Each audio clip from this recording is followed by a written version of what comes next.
Hi guys, welcome to week 5 of our research study.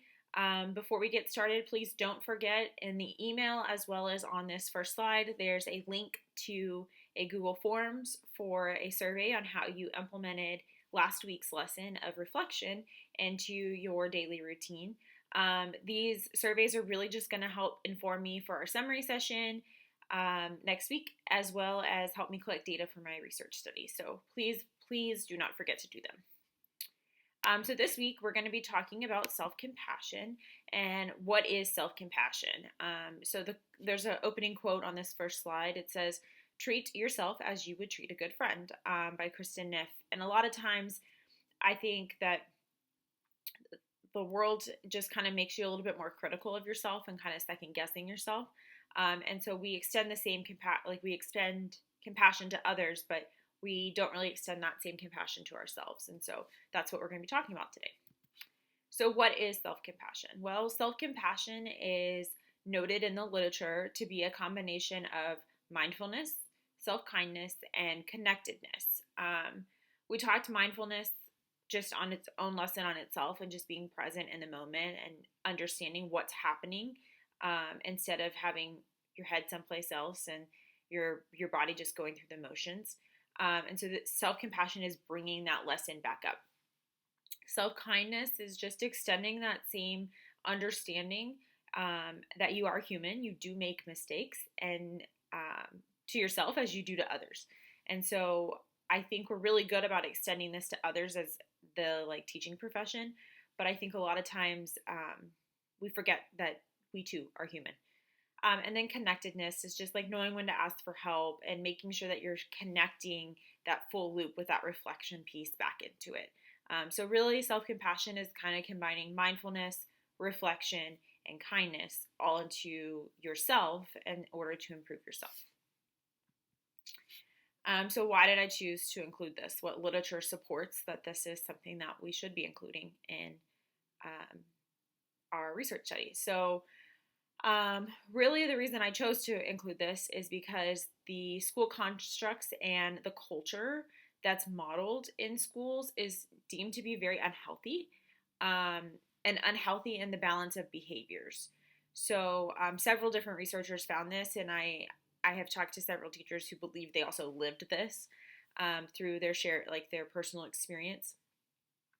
And so there's this said thing that if you stay late at school that you must care more about the kids. Well, that's not necessarily true. And then also there's this perfectionist attitude that we can always do better, whether it be test scores or it be improving your lesson or it be, spending more time with the kids, making yourself more available. Those behaviors are, yes, important, but we need to have balance, and we also need to realize that we need to take care of ourselves first before we can take care of other people. And I thought this quote, and this quote is totally true, but I thought this quote kind of summed up the unhealthy balance of those behaviors. Not that those behaviors aren't great, but that there's an unhealthy balance in the culture of teaching. And it says, "A good teacher is like a candle. It consumes itself to light the way for others." I thought that kind of spoke volumes in that teachers are always putting themselves on back burners. I'm willing to run myself in the ground as long as I'm helping you. And I don't think that that's necessarily great, because that definitely affects teacher mental health. But yes, it's very great in that you extend that compassion and you extend yourself to help others. So it's kind of like a counterintuitive quote there. Okay. So what are the benefits of self-compassion and learning it towards teachers? Well, it's been found that it helps with emotional wellness and being able to manage stress and emotions of the day. At the very beginning, I talked a little bit about secondary trauma and how teachers are victims of that, because you are constantly helping other kids and other people with their trauma, that you too take on a lot of the emotion of trauma. And extending that self-compassion to yourself as well as to others can help you deal with this. And then better able to cope with the demands of the job. And this study by Wong was really implemented with pre-existing teachers pre-service. And they found that when they gave them tools to extend and practice self-compassion, that they were better equipped in their first year of teaching. And so um, I thought that that was interesting because I think a lot of us can agree that that first year of teaching can be a little bit overwhelming, but I think a lot of it is brought on by ourselves. And then the last study by Chris also found that when self-compassion was modeled by teachers and parents and the adults in the lives of children, that students actually benefited and exhibited those same behaviors versus when students saw adults who were very critical of themselves. They too were very critical of themselves and always like kind of took on that perfectionist attitude. So I thought that this was super important because I think sometimes we forget that even though like you're running yourself ragged to try to help other people, you forget that you're also modeling those behaviors for students. And sometimes you are the only adult that they see in the day. And so they do need to see a healthy balance of those behaviors. So this week, your homework is just to really practice self-compassion. Forgive yourself. Be okay with not being perfect and ask for help if you need it. Remember, you are human. It's okay to make mistakes. And when you make mistakes, you need to be an example to your students. You need to own the mistake. You need to show your students how maybe you can laugh about it or how you can forgive yourself and be okay with, hey, I made a mistake. I'm going to improve upon it, but I'm not going to beat myself up for the mistake. Write down the good that happened each day and see that it's not all bad. Like I don't constantly have to improve. I can celebrate those little successes. And so writing that down can be very beneficial in helping yourself kind of find that balance and that it's not all, oh, how can we do better? There are things that we can celebrate that we're doing really well. And then notice your hard days. Admit that it was hard. Be okay with it, that it was hard. And practice your own self-care. We talked about this in week 1.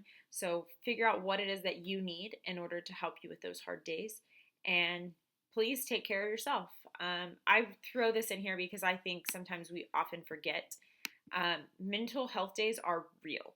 If you need one, please take one and do not feel guilty about taking one. You are doing what is best for you, and therefore you are doing what is best for your students. I think this comic really depicted kind of what our society and what the culture of teaching preaches. And it says, you know, your heart is trying to say, hey, look at all these good things. And then your brain is saying, no, not now. I'm busy with this bad thing. And the bad thing seems to consume, even though it's so much smaller than all the good. And so I think that's part of extending self-compassion to yourself is realizing that there are things that are there's so much good going on that it's okay if we have a little bad. And yes, we can still improve on it, but we don't have to make that our main focus. We can still celebrate the good. And that's self-compassion. So some resources that I've included in the PDF attached to this email. There's an acronym. It's CARE, and it's just practicing it. Considering that less is more. Add something like when you have that hard day, add something that brings you joy into your routine.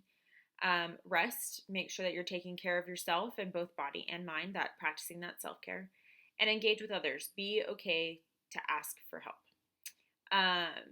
And then personal affirmations or like reciting a mantra each morning and kind of keeping that in your head.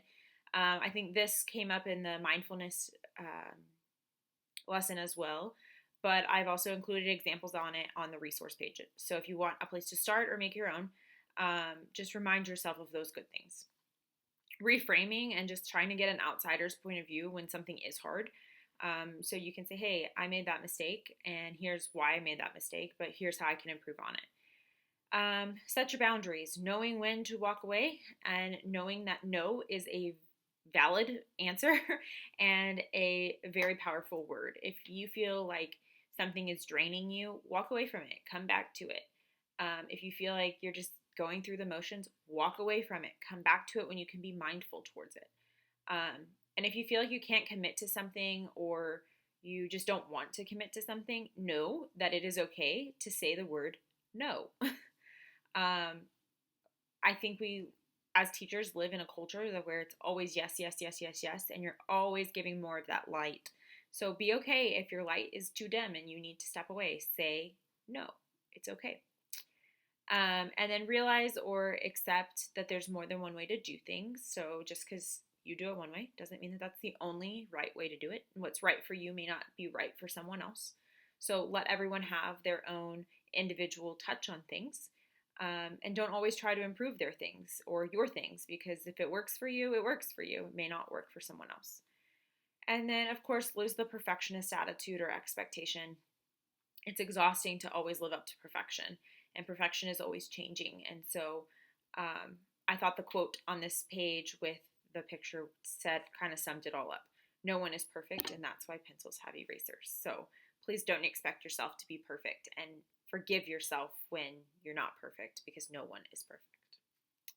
So here are my references with all the research studies that I cited in the previous slide. If you have any questions or you have any comments and you need to email me, please feel free to reach out this week. I'm always here for you guys. So have a good one and good luck practicing your self-care. I look forward to talking to you guys next week.